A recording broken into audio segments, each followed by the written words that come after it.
Doña Rosa, don Paco, ¿cómo están? ¿Bien? Una alegría, ¿eh? Usted sabe, qué bueno poder encontrarnos. Qué bueno poder... Y hoy, permítame hasta que lo subraye, porque hoy tenemos un invitado con el cual vamos a tocar varios temas, porque él también es polifacético. Él después dice, Teddy, qué exagerado que eres. Nada, de exagerado nada. Se van a poder hablar de muchos temas. Fundamentalmente ponemos el acento en el tema cultural. Tenemos para hablar de muchas cosas. Se queda con nosotros, ¿no? ¿Sí? Nos tomamos el cafecito de todos los días, ¿sí? Bien, porque hoy nos ha venido a visitar el señor José Ferrandis Lozano, que es director del Instituto Gil Albert. Don José, ¿cómo le va? Muy bien. ¿Le gusta? Polifacético, no me diga que no. Bueno, sí, intentamos. La cultura, el mundo de la cultura es amplio y por tanto hay que abrirse a todas las disciplinas posibles. ¿Está pasando un buen momento el mundo cultural? Yo creo que pasa el momento de siempre, ¿no? La cultura siempre ha sido una reivindicación y siempre parece que desde el mundo de la cultura nos quejamos de que quisiéramos más participación, pero es que al final todo es cultura, ¿eh? Todo simplemente que los tiempos evolucionan, las formas de comunicarse cambian y a veces no nos damos cuenta cuando esos cambios que los vemos tan cotidianos, pues no acabamos dándonos cuenta que también es una manifestación cultural de la sociedad de cada momento. Bien, pero es que si ponemos el acento en el tema de la comunicación y los cambios que han ocurrido en los últimos tiempos, en lo que a comunicación se refiere, es que vamos a una velocidad de vértigo. Claro, eso es lo que realmente es lo más notable de nuestros tiempos, es que en un plazo de 2 años pues nos cambian. José, yo soy de la época del Olivetti, José, y pasó del Olivetti, doña Rosa, don Paco, usted es consciente, yo siempre digo esto, me pasaron de la Olivetti, de las clases de dactilografía, ¿sí? Al smartphone. No es fácil.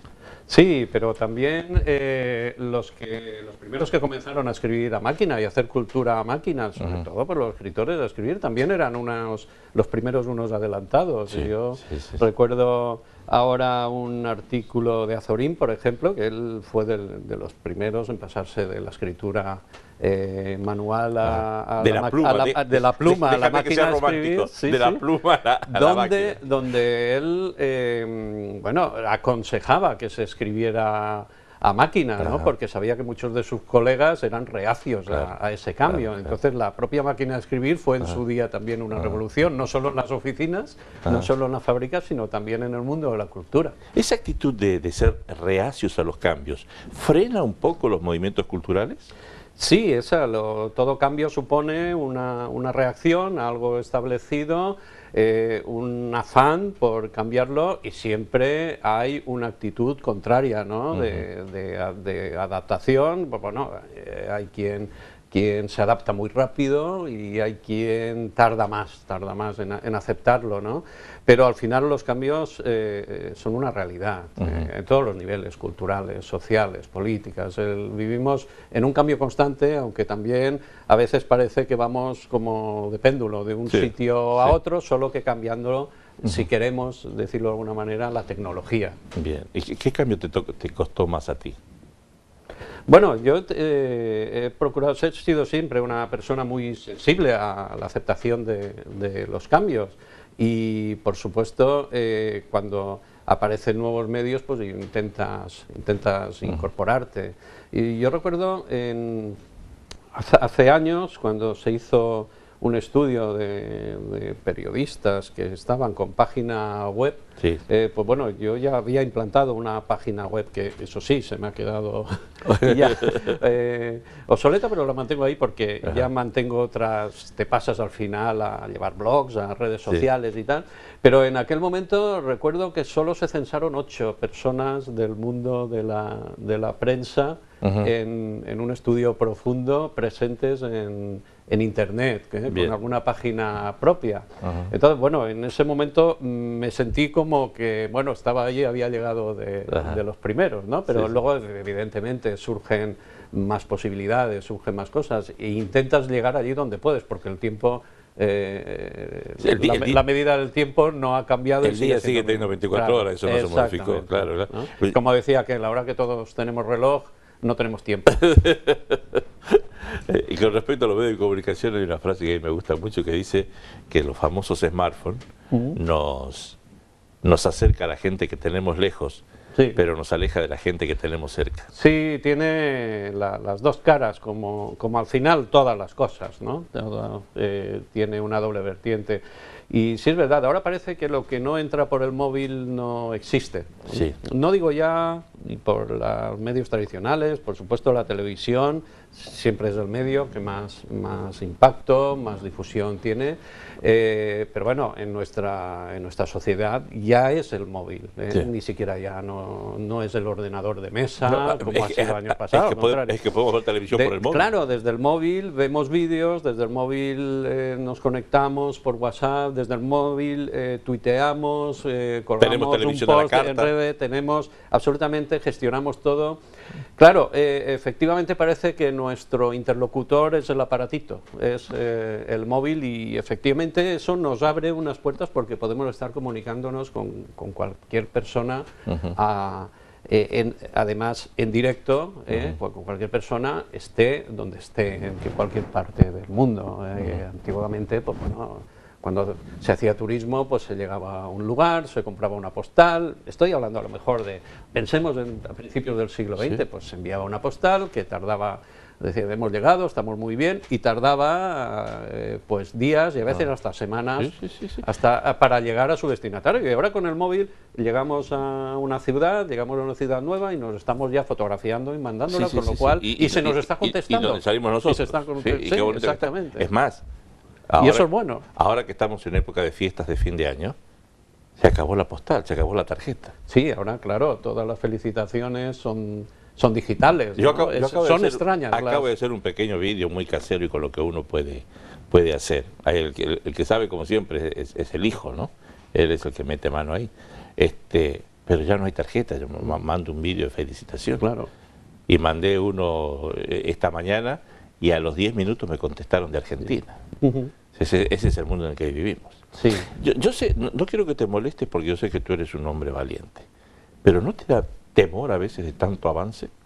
¿No llega un momento que dices, uff, o te agobia? Bueno, es siempre, plantea siempre muchas preguntas, ¿no? Porque con los avances tecnológicos, ¿hacia dónde nos pueden llevar, ¿no?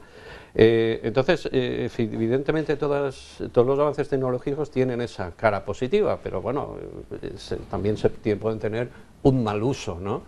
Pero esto también es eterno de la sociedad, esto no lo hemos inventado ahora en el siglo XXI, siempre ha habido mal uso de las cosas, de la prensa, de la actitud diaria y tal. Lo único que las tecnologías, igual que nos amplifican el buen uso y las podemos utilizar para fines que consideramos lícitos o legítimos o necesarios, pues se puede utilizar también para otras finalidades.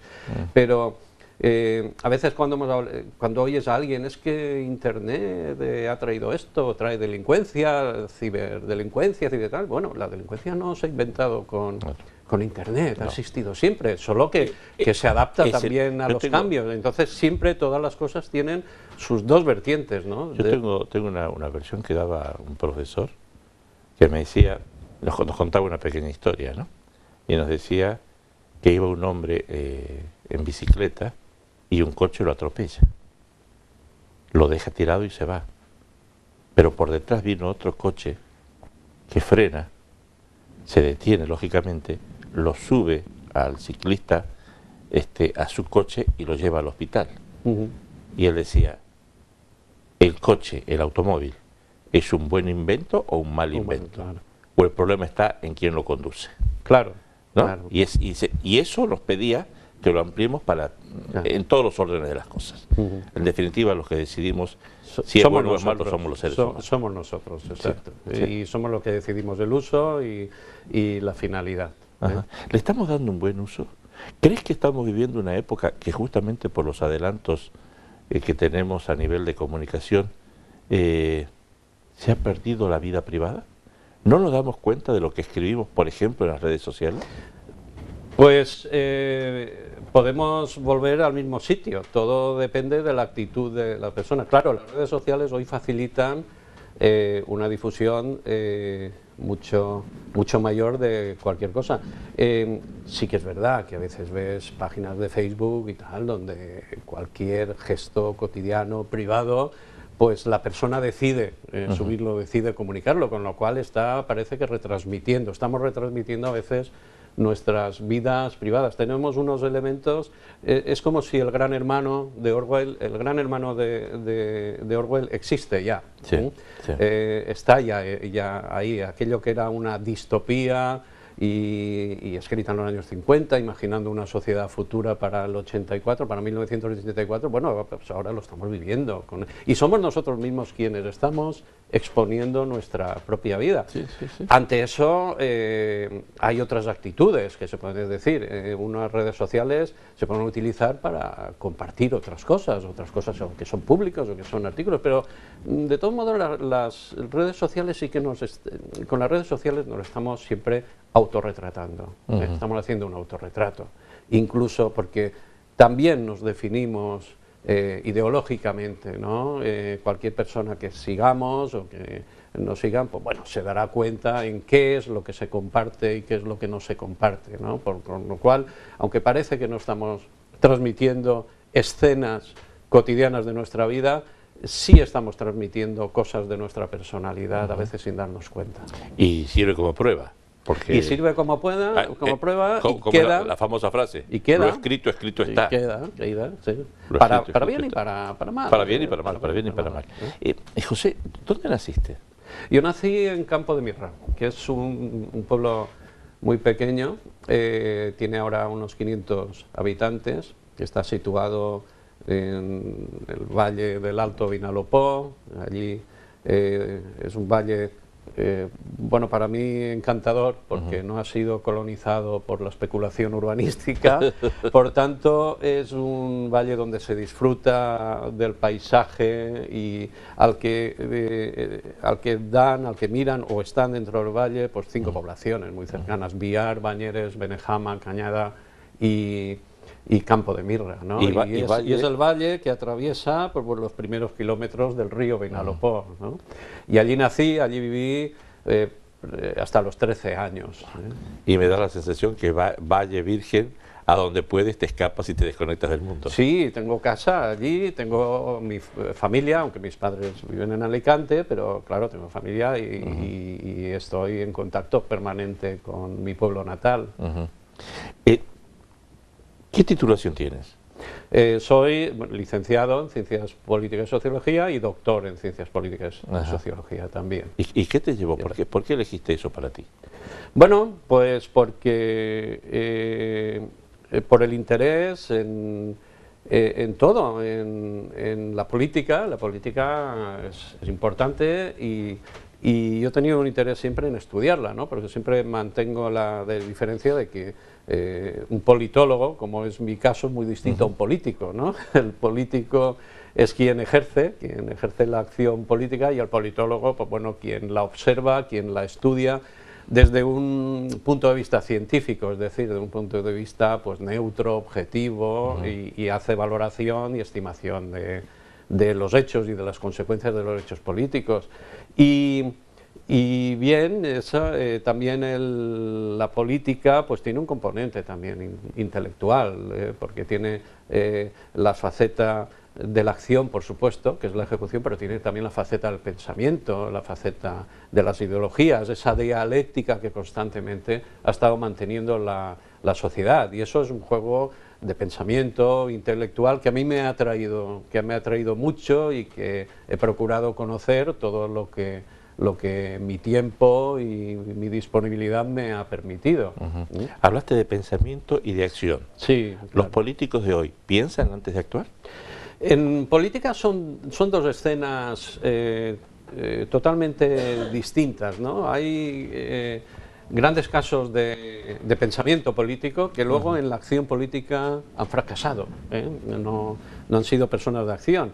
Y luego, bueno, ha habido grandes actores en política que no los asociamos a un mundo del pensamiento, pero que luego, pues bueno, en la acción política pues hay elementos y personas que han sido, pues, yo entiendo que muy positivas a la sociedad en unos determinados momentos, otras no tanto, pero a veces es difícil conciliar esas cosas, pero efectivamente cuando ha habido algunos políticos con cierta formación y ese componente incluso humanístico, pues bueno, es otra. Lo que ocurre es que en la política, desde el mundo de la ciencia política, hay una persona que está muy mal vista por la sociedad y ciertamente bien vista o al menos comprendida de otra manera desde el mundo de la ciencia política, porque es el padre de la ciencia política y es Maquiavelo. Maquiavelo, claro, ha quedado la palabra maquiavelismo.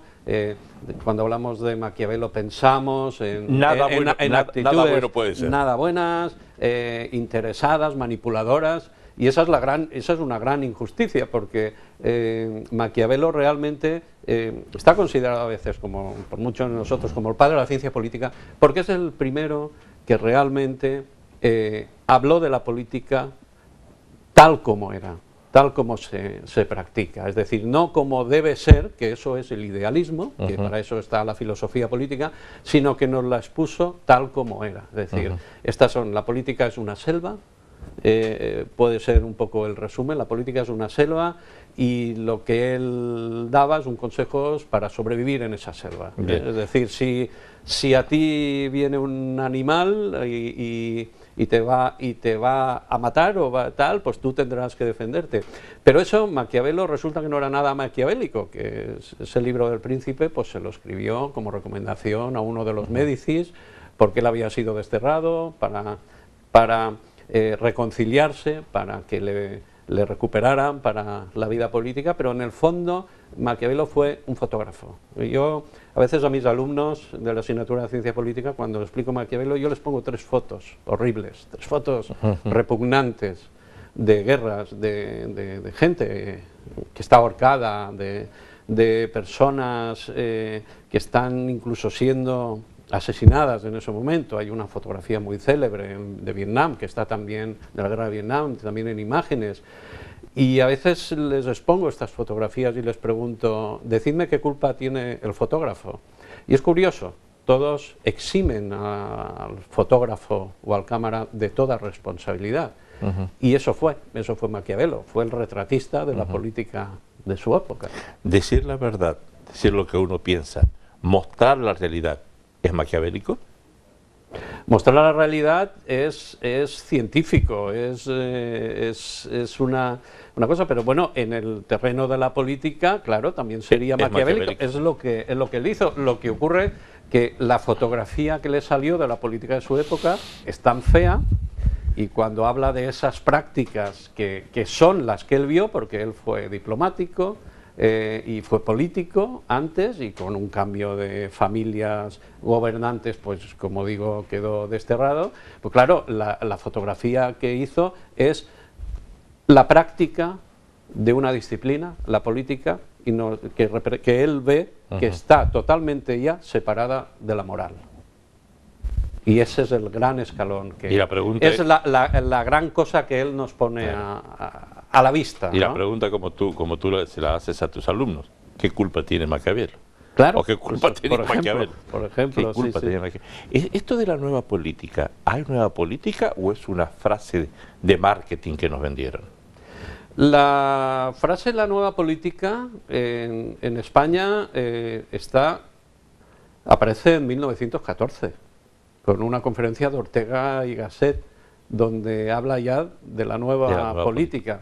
Por tanto, la nueva política es algo de siempre, porque la política, hablábamos al principio de los cambios, y la política es una sucesión de cambios. La política, solo existe política donde hay conflicto. Si no hay conflicto, no hay necesidad. Estamos todos tan contentos y no se necesita más, ¿no? Claro. Pero solo donde hay conflicto. Y obviamente siempre hay nuevas políticas que intentan pues un poco cuestionar las políticas anteriores, las prácticas anteriores, pero incluso en política no está nada inventado, ¿eh? Nosotros podemos pensar que hay prácticas actuales, cuando se habla de corrupción, pues la corrupción ya estaba en Roma, ya estaba, a lo mejor hasta en Grecia, sí, pero sobre todo en Roma la tenemos constatada y documentada. Destruyó imperios la corrupción. Y eso estaba ya.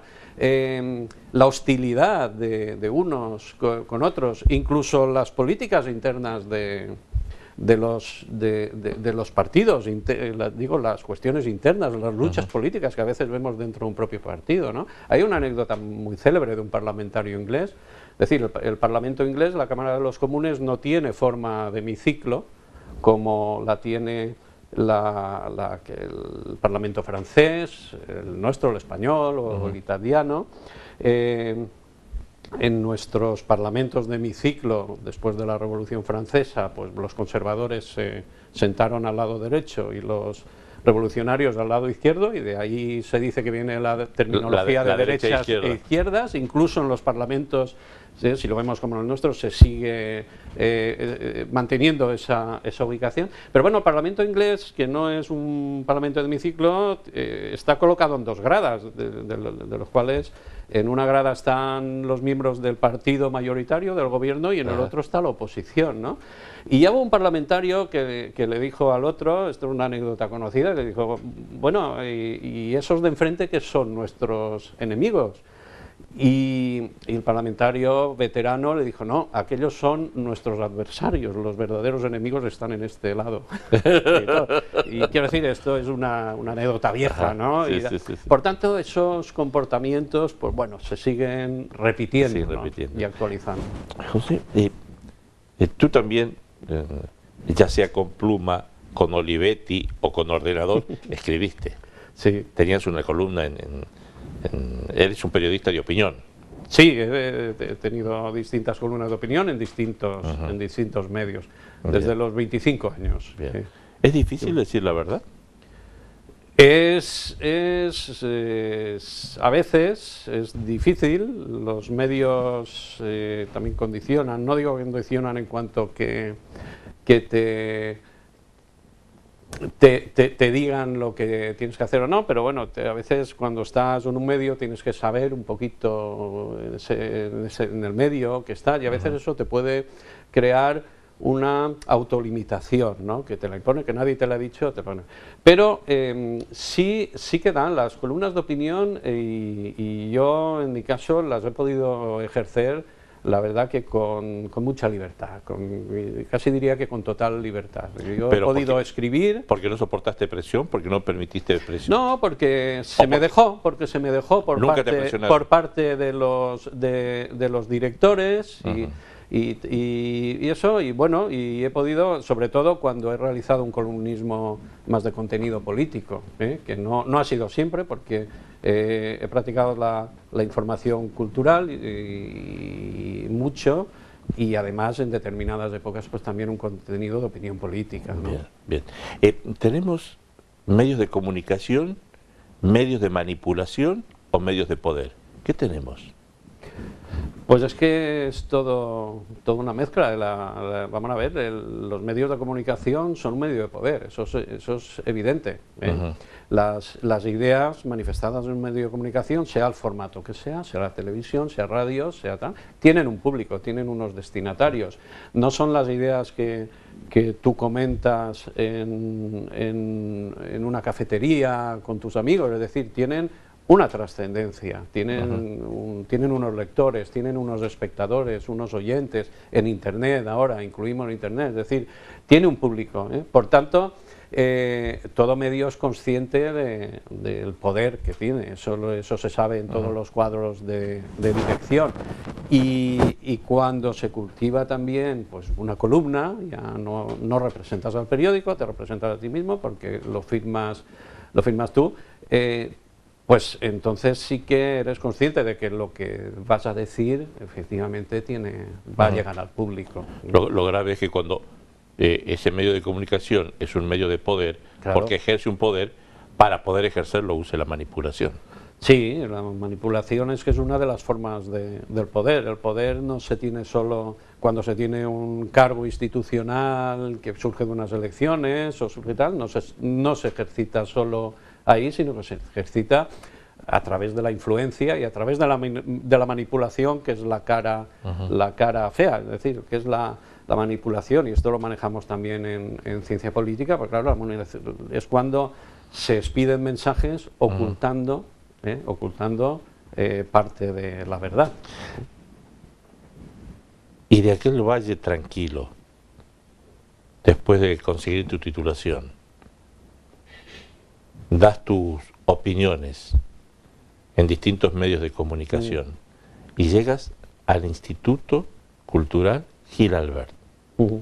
Sí, yo el Instituto Alicantino de Cultura, Juan Gil Albert, que es un organismo de la Diputación de Alicante, estuve ya en una etapa de 8 años, desde el 2003 al 2011, ya como subdirector de publicaciones en aquel momento, ¿no?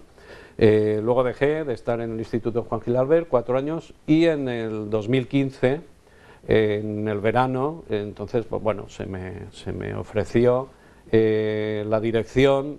Yo cuando me fui la primera etapa no tenía ningún pensamiento, consideraba que mi etapa en el Instituto Juan Gil Albert ya había cumplido, ya había pasado, no tenía en la cabeza ninguna idea ni intención de regresar, pero curiosamente en el verano del 2015 se me ofreció, y sobre todo lo que me convenció es que se buscaba un perfil cultural, técnico, con trayectoria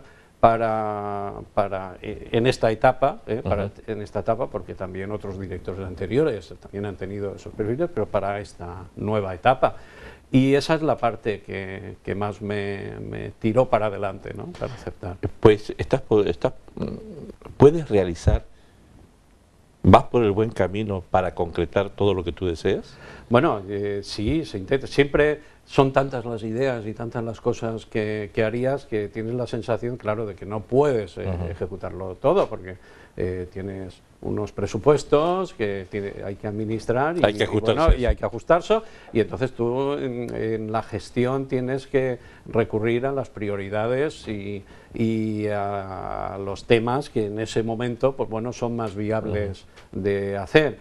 Lo que sí ocurre es que esas prioridades ya las seleccionas, ¿no? Las seleccionas y tratas, sobre todo, desde un concepto de que es un puesto de servicio a la sociedad. Yo eso lo tengo muy claro, ¿eh? Es decir, en el Instituto Alicantino de Cultura Juan Gil Albert lo que manejamos es dinero público, y por tanto lo que hacemos es esa cultura que tiene que llegar a la sociedad a través de publicaciones, de actividades, de exposiciones de arte, de todas las disciplinas posibles. Me hablabas de prioridades. ¿Cuál es tu gran prioridad? ¿Cuál es tu gran objetivo? Yo no voy a terminar mi época, mi tiempo, mi paso por el Instituto Alicantino de Cultura Gil Albert sin haber hecho ¿qué?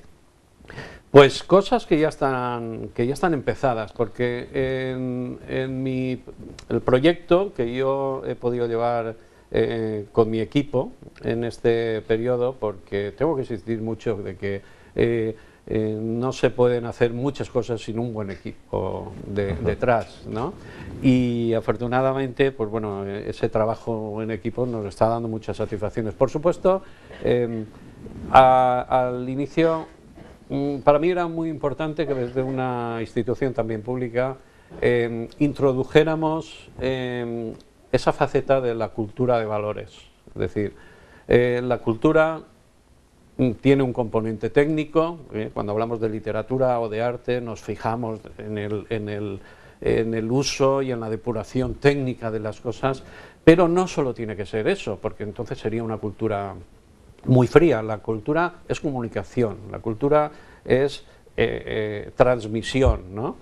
Y a la hora de transmitir, nosotros nos planteamos trabajar la cultura de valores, es decir, bueno, hay valores como la tolerancia, por supuesto la libertad, la igualdad y todo, que en la sociedad hay que estar día a día afianzándolos, ¿no? Porque son batallas que a veces creemos que han sido ya vencidas, y cuando vemos las noticias en el mundo nos damos cuenta de que no, de que a veces podemos hasta sospechar de que vivimos en ocasiones hasta una regresión de esos valores, ¿no?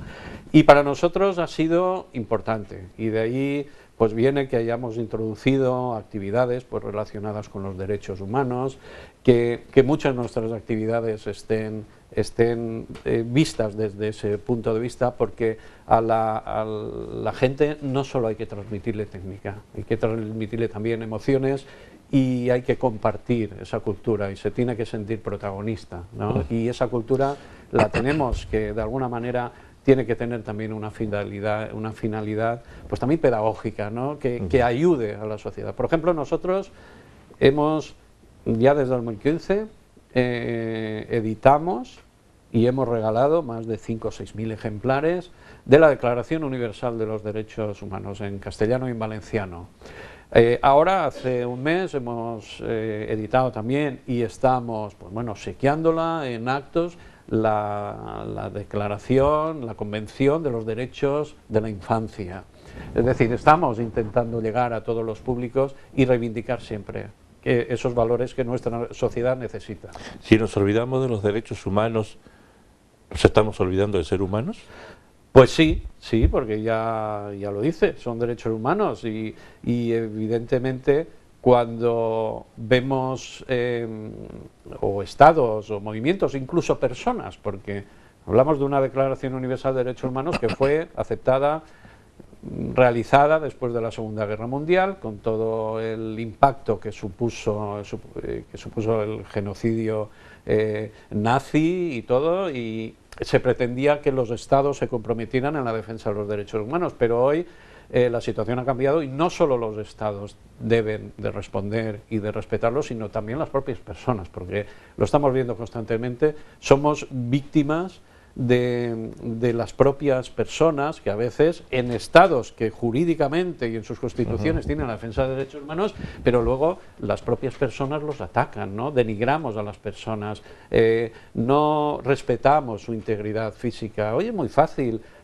hacer una campaña de acoso en un colegio y se cuelga en YouTube, es decir, estamos viendo actitudes en sociedades que casi lo creíamos improbable, creíamos que habíamos superado esa etapa, pero estamos viendo actitudes muy preocupantes, ¿no? Donde hay una recreación con la violencia y por tanto con el no respeto a la otra persona.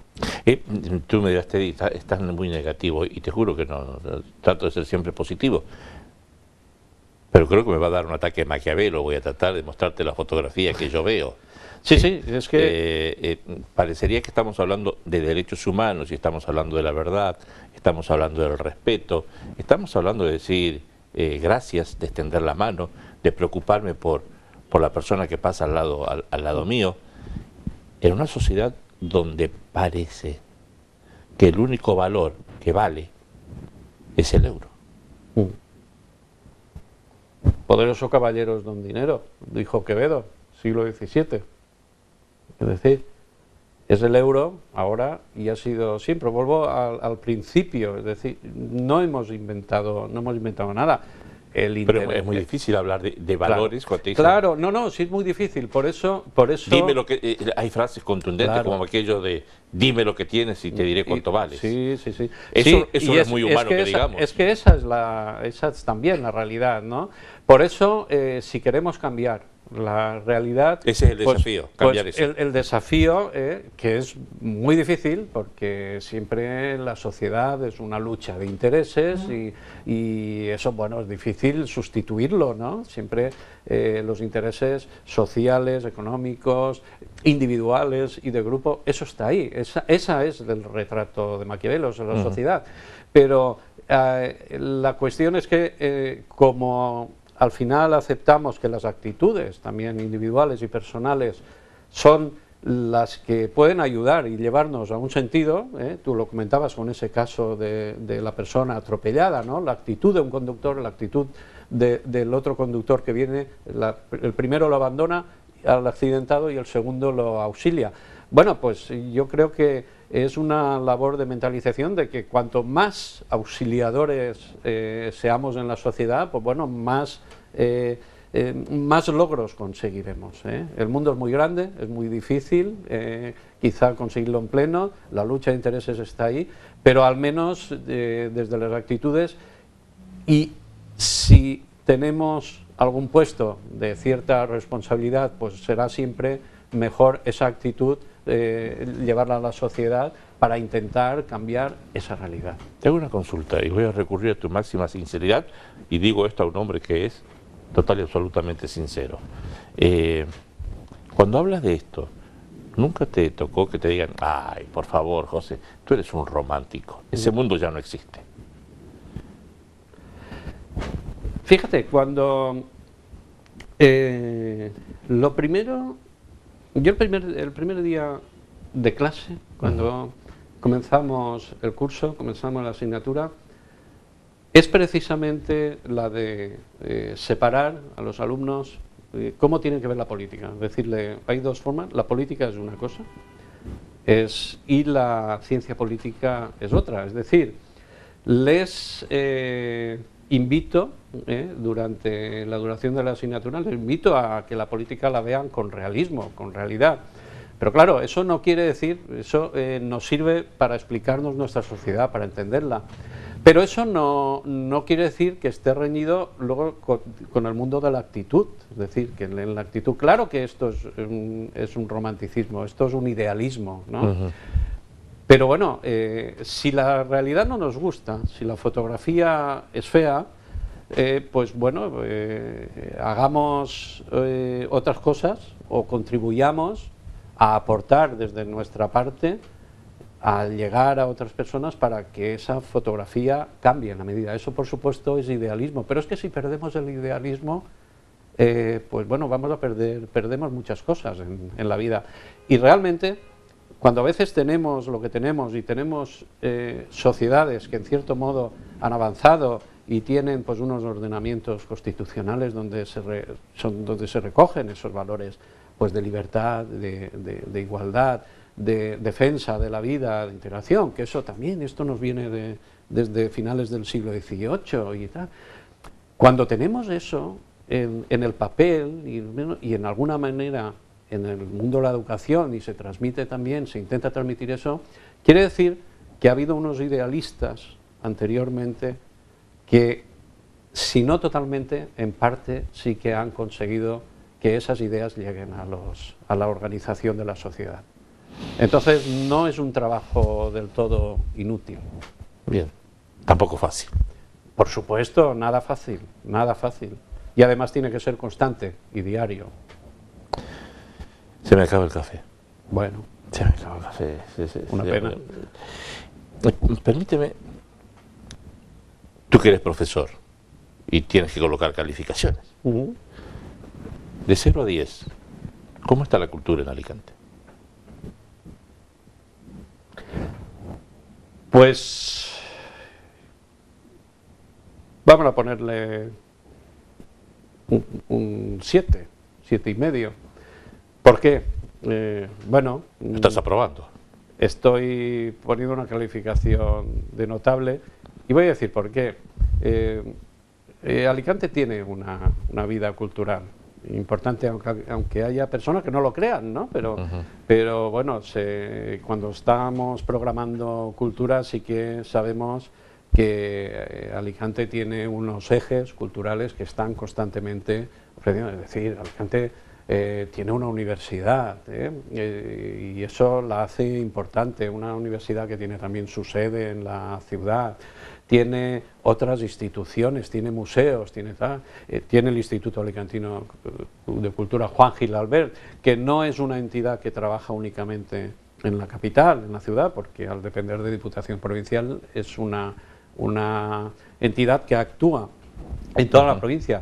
Es decir, sí se fomentan. Claro, no podemos ponerle 10 porque le faltan cosas. Le falta, por ejemplo, pues una industria cultural, ¿no? Es decir, aquí no hay editoriales, podemos decir, privadas, no hay un mundo, a veces la producción audiovisual pues es limitada. Es decir, claro, desearíamos que Alicante, pues bueno, porque, no por nada, porque la provincia de Alicante es la cuarta en población en España, Sí, es sí. decir, es una provincia importante y quizá desearíamos todos que tuviera una producción cultural mucho mayor. Pero después de todo sí que tiene una actividad, tiene una oferta amplia para distintos públicos y entiendo que bueno, merece una buena nota. ¿Nos damos cuenta los alicantinos nacidos o de adopción, como es mi caso, de que vivimos en una ciudad que tiene un 7,5 de calificación en lo cultural? Pues no del todo, sí que hay, la cultura a veces no es un movimiento de masas, ¿no? Efectivamente un partido de fútbol atrae masas, ¿no?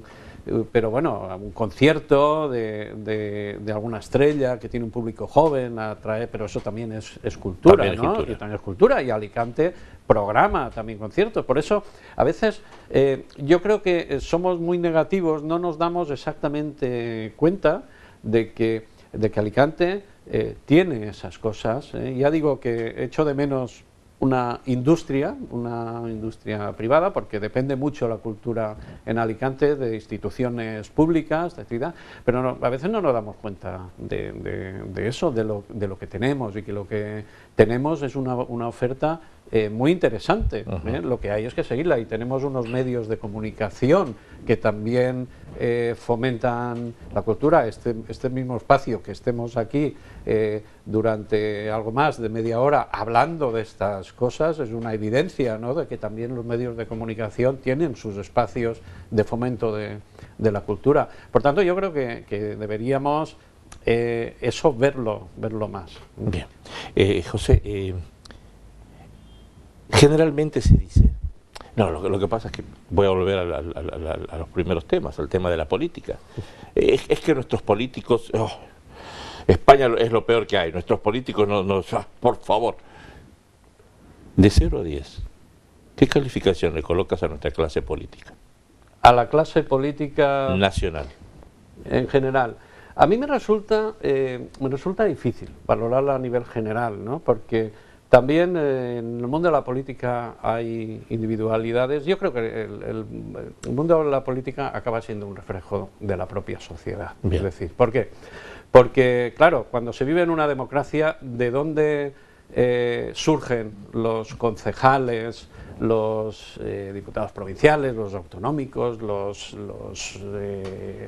estatales? Es decir, ¿de dónde surgen? Surgen de la sociedad. Es que eso es la democracia. La democracia no son solo las elecciones, no es que elijamos, sino que la democracia perfecta es aquella que describía Abraham Lincoln, ¿no?, en su famoso discurso de Gettysburg en 1863, donde hizo un homenaje estaban entonces en la guerra de secesión, y bueno, fue inaugurar un cementerio donde había habido una batalla y con muchos muertos, y él como homenaje pronunció un discurso de 3 minutos que gusta mucho a los estadounidenses, ¿no?, en el que acababa diciendo, bueno, ¿y esta gente por qué ha muerto? ¿Qué ha defendido?, ¿no? Y al final decía, bueno, ha defendido nuestro sistema, ha defendido la democracia, que es el gobierno del pueblo, por el pueblo y para el pueblo. Esa es la simbiosis perfecta, ¿no?, y la definición perfecta de democracia. Claro, gobierno del pueblo porque nosotros elegimos a quien, pero por el pueblo, es que eso es lo importante, ¿no? Lo importante es que nuestros políticos surgen de la sociedad, por tanto tienen las mismas virtudes y defectos que tenemos la sociedad. A mí en general me cuesta dar una calificación general, porque incluso dentro del mundo de la política distingo, ¿no? Algunas actitudes, no todos los políticos son malos, ni todos los políticos son buenos, habría que hacer matices. Y en la historia tenemos exactamente lo mismo. Hay políticos que han traído momentos horribles, nefastos, que han derivado sus sociedades en conflictos, incluso a veces que se ha llegado al caso extremo de guerras, y ha habido políticos que han sido pacificadores, constructores, y que en un determinado momento especial de su sociedad, pues bueno, han dado una aportación desde sus decisiones totalmente positiva. Y que luego en otros momentos no lo han dado, el mismo político, han sido luego reelegidos o no, o han vuelto al cabo de unos años y las circunstancias han cambiado. Es un caso de Churchill, ¿no? Claro. Churchill en la Segunda Guerra Mundial tiene una actuación totalmente decisiva frente al nazismo. Sin embargo, luego ya no fue reelegido una vez pasaron esas circunstancias, ¿no? Don José, un placer. Nada. Gracias. Encantado. Gracias por venir. Doña Rosa, don Paco, se lo advertí, polifacético. Hemos hablado de distintos temas. Cuando necesita tirar un cable a tierra, él se va a su valle. Allí tiene una casita, ahí se encuentra con los afectos, se encuentra con la paz, se encuentra con la tranquilidad. Luego viene al vértigo que da la vida, esta vida que nos ofrece, que nos propone, o quizás nosotros somos los que proponemos este ritmo a este siglo XXI que nos toca vivir. Habló de cultura, dice que culturalmente Alicante nos tenemos que dar cuenta, un 7, 7,5 es una buena calificación. De los políticos, no critiquemos tanto a los políticos porque los políticos salen de la sociedad. Habló de los medios de comunicación, son medios de poder. Y ejercer una manipulación forma parte del poder. Pone mucho el acento en lo que podemos hacer nosotros, en los cambios que nosotros podemos producir dentro de una sociedad. Me dejó entrever que lo que no se tiene que hacer es ser víctimas de un ataque de Poncio Pilato, aquello de me lavo las manos y que todo sea como Dios quiere. Tiene que haber un compromiso para tratar de construir entre todos un mundo mejor. Hablamos de cosas negativas y de cosas positivas. Habló de Maquiavelo. Dice Teddy, en realidad, Maquiavelo lo único que hizo fue mostrar la fotografía. Y nosotros terminamos matando al fotógrafo. La culpa no es del fotógrafo. Él mostró lo que hay. A veces no es fácil decir la verdad, o por lo menos decir lo que pensamos. No es fácil. Y mucho menos cuando uno trabaja en un medio de comunicación.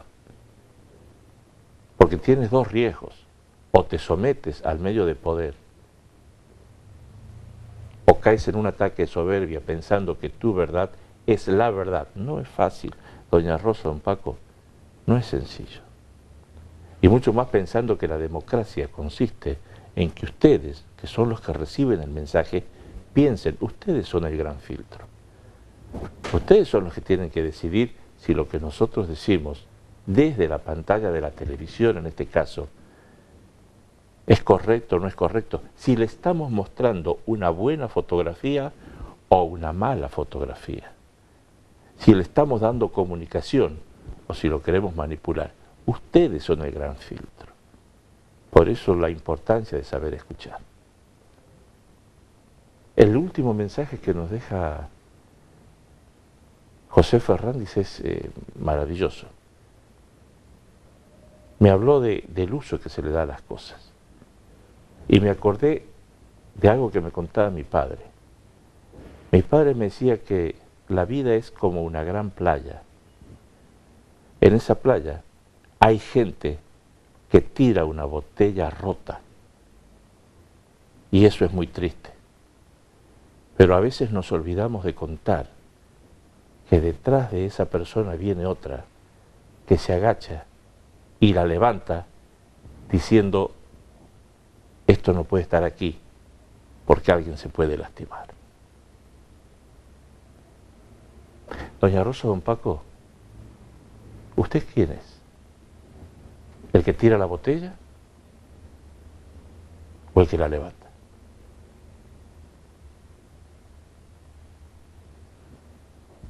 Gracias por tomar este café con nosotros. Como siempre, han sido ustedes muy amables.